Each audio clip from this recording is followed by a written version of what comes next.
ये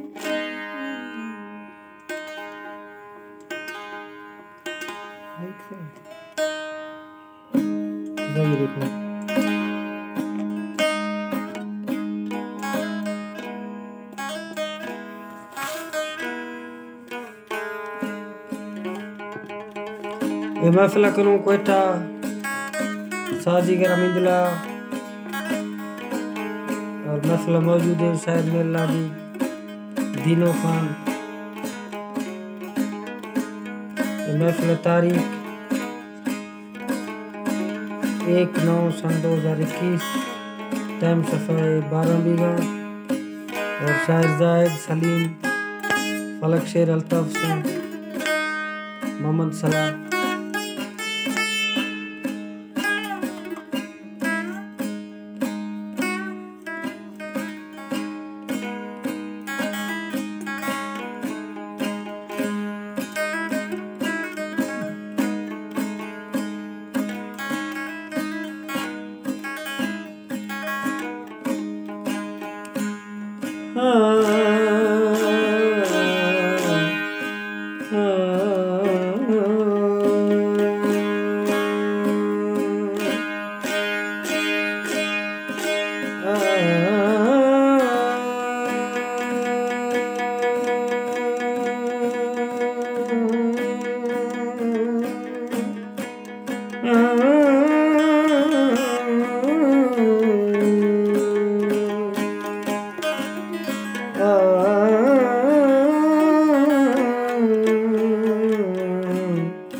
बाजबन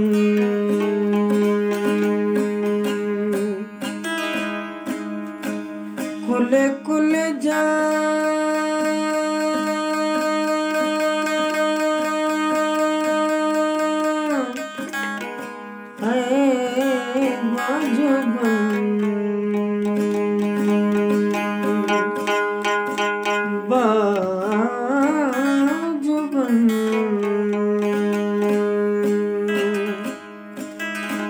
कुले कुले जा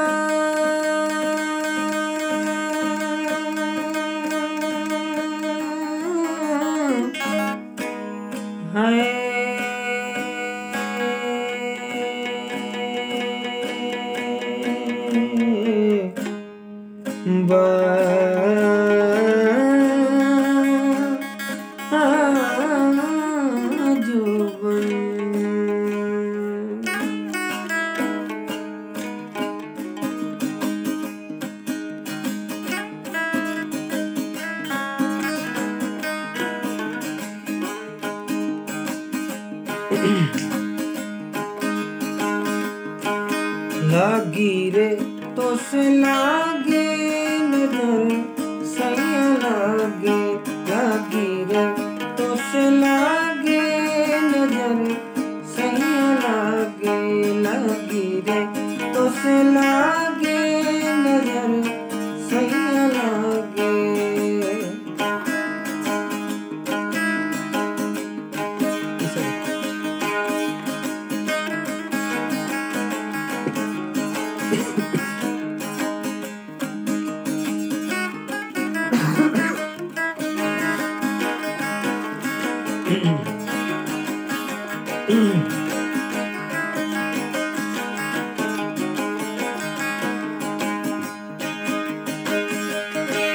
लागी रे तो से लागे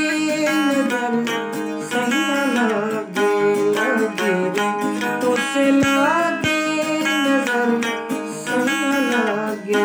लागी रे तो से लागे, लागी रे तो से लागे, लागी रे तो से लागे नजर सैया लागे, लागी रे तो से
काशी